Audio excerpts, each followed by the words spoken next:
Got to try and get over the top of those. Let's turn this off.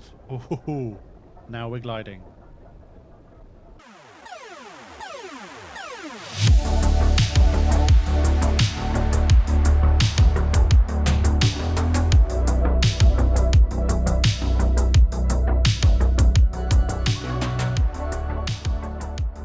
Hey everyone, welcome back to the channel, Untitled Projects. Thanks for clicking and coming through to see what's going on. So today you can see we're not flying some fighter jet upside down in a valley somewhere and popping like it's hot over all sorts of different stuff. That's not happening today. We're flying low and slow in one of what I think is an extremely interesting plane because it is so simple. It's one of the first planes in that aerial race to get into the air.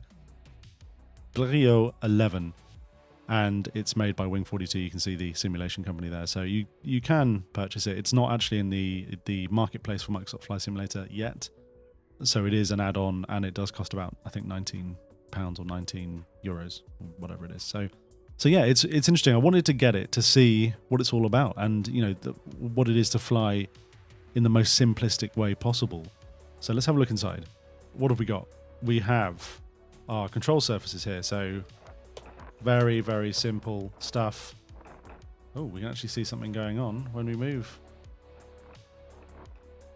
I mean, that's crazy, isn't it? All just, there's no ailerons, it's just kind of pulsing the wing or bending the wing in its entirety, which is really interesting.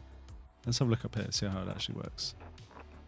So yeah, very, very strange contraption, but you can see why they thought that was the best way of doing it. Let's not start the engine again. Oh, maybe I've got to start the engine. No. Right, so back in, magneto switch. That is your ignition. Really basic stuff. This is basically like a lawnmower. You've got your mixture here, so this is your oil pressure, which is just going to show you whether you've still got petrol, I guess. And here are your two different tanks.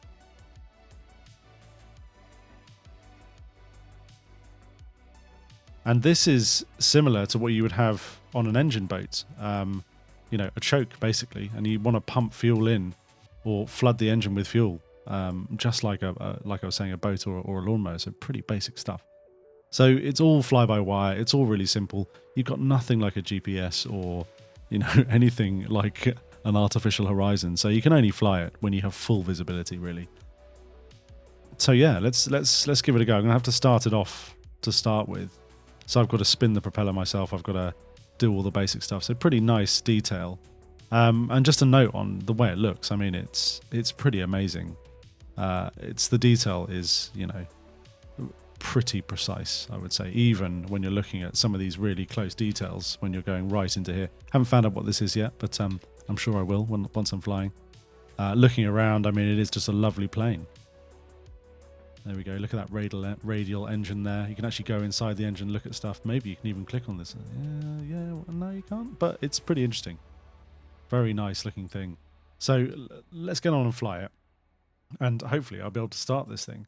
So first of all, let's. I've pumped a little bit of fuel into the engine. Here we go. So pumping that.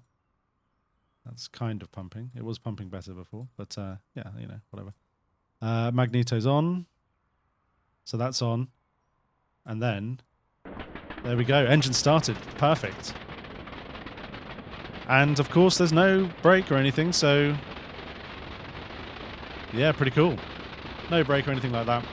And it flies very differently, as you would suspect, to any other aircraft you've ever flown in Microsoft Flight Simulator, because it is so basic. So to start with, it goes all over the runway initially, so it's all rudder. And you just got to keep it straight as much as possible. And it takes off like a dream, just floats. So, check it out. So, actually, a very, very stable aircraft, as you would suspect. It flies very slowly with this kind of upside-down aerofoil almost. And very, very basic, extremely light. So, it's actually quite nice to fly. If you want to fly really slow and really low, then that's what it's all about. So, quickly, what are we doing? This plane is obviously famous for flying from Calais to Dover, the first channel crossing of 26 miles at 250 feet and 45 miles an hour. So, not a whole lot of speed, not a whole lot of height. But I'm flying on a similar day that they did, but it was in June. Pretty interesting stuff. And I'm going to attempt to do that crossing again. Obviously, I'm not going to show it to you all because you'll die of boredom. But I'll tell you a little bit of information as we go across. Right, just heading across the coast here. Kind of looks like it's got snow on it, but it doesn't. It was 1908. There'd already been about, 15, 20 years of the air race, from unmanned kind of kite-esque type flights to the Wright brothers to all sorts of things. So, flight had got to a motorized stage, and they'd gone through all the gliders and everything, and manned flight and non-manned flight. And the Daily Mail, as they are still quite controversial, said, who wants to fly across the channel? Who wants to be the first person to fly across the channel? And obviously there were several people who were like, yeah, sure, no worries. And it was in 1908, and they offered a cash prize of £1,000, which in those days was a lot of money. It was more like £115,000 nowadays. So that's some serious cash dollar, considering sweets and food were pretty cheap, I guess. I don't know. Yeah, so there were some other people that did try, notably a hot air balloon a long time ago in 1785 by a guy called Blanchard and John Jeffreys, who were the first people to really cross the channel in some form of aircraft, not a boat. And so they just floated across. So air balloons have been around for a while. Then the first attempt to actually fly across in a motorised manned air vehicle was a guy called Hubert Lantham, a French national of English extraction, flying an Antoinette. It's Antoinette 6 monoplane, I think. But he screwed it up, and he either had a mechanical failure or ran out of fuel, who knows. And he had to ditch 6 miles short, but was fortunately picked up by a destroyer. Pretty lucky, because the English Channel, it's not warm. And so this guy Blériot decided that he was going to sort it out himself. And so he got up really early, 4:15 a.m, because the paper stipulated that it has to be during daylight hours, which was nice of them, to say the least, because a lot of people thought the Daily Mail were trying to do it to get sensationalist crashing attempts and people, probably getting killed, so they could make some serious news articles. And he got up at 4:15. Well, he got up earlier than that. He did a test flight at 4:15 a.m. on the 25th of July, 1908. Went pretty well, obviously, because he left at 4:41 as the sun just rose, as it was just tipping over the horizon. So it must have been a really beautiful day. No wind. Some changeable conditions like we have today, which is why I've set this the way it is. Obviously had no compass, no artificial horizon, obviously no GPS. He followed a destroyer, but he overtook it because he's going at 45 miles an hour, and a destroyer is probably only going at 30 knots or less. It's a big old boat back in those days. And he lost sight of it, and he was on his own for 10 minutes in low cloud. So no artificial horizon, no way of knowing that your wings are level, and clearly, even nowadays, pilot error, when people can't see if they're level or not visually through their windscreen, they still crash, even though they've got an artificial horizon. Very disorientating. So you may be wondering, how does this fly? I mean, it's very light to start with, but the actual control surfaces are really quite strange. So you've got your rudder obviously here, which is very powerful part of the aircraft. I mean, it really pushes it about. But then you have these areas that just kind of flex up and down. I mean, you really can't see it unless you, I mean, you can see his arms moving there a little bit. But unless you're actually inside the aircraft and you've zoomed in a little bit,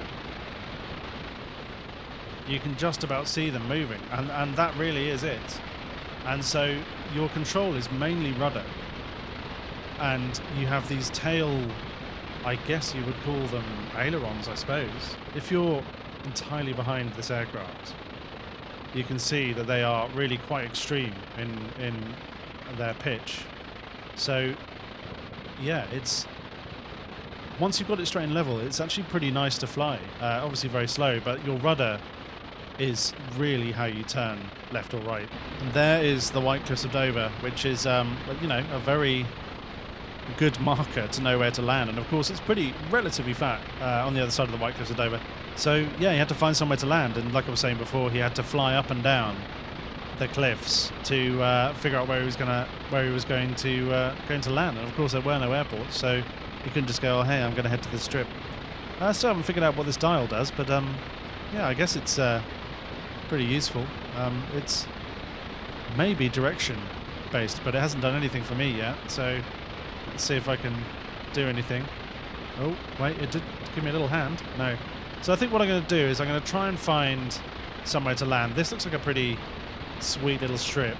And see what happens, hopefully. I've never landed this yet, so we'll see what happens. Right, so this is not like a normal plane where you put your flaps down, you reduce yourself to just over stall speed, and you come in on a glide slope that you're very familiar with.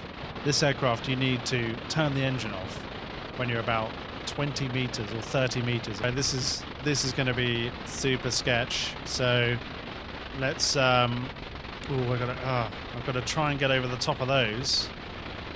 Let's turn this off. Ooh, now we're gliding. Right, this is going to be very interesting indeed. So that engine will feather, I think, or maybe a little windmill.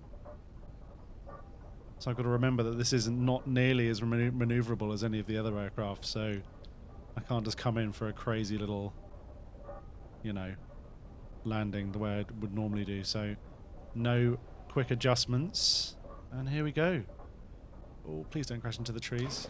Okay, no, we touched. Okay, well that was a success.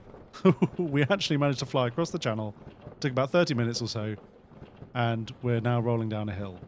So unless we've got brakes, which I don't think we do, no, I'm going to have to turn it. Oh, but not get that wing down.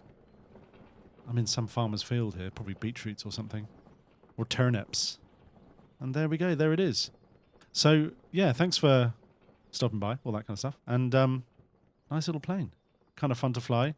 Totally different to everything else. Give it a go if you want a challenge. Sometimes it's nice to fly slowly and just look at things. So yeah, very good, very good. So give it a go.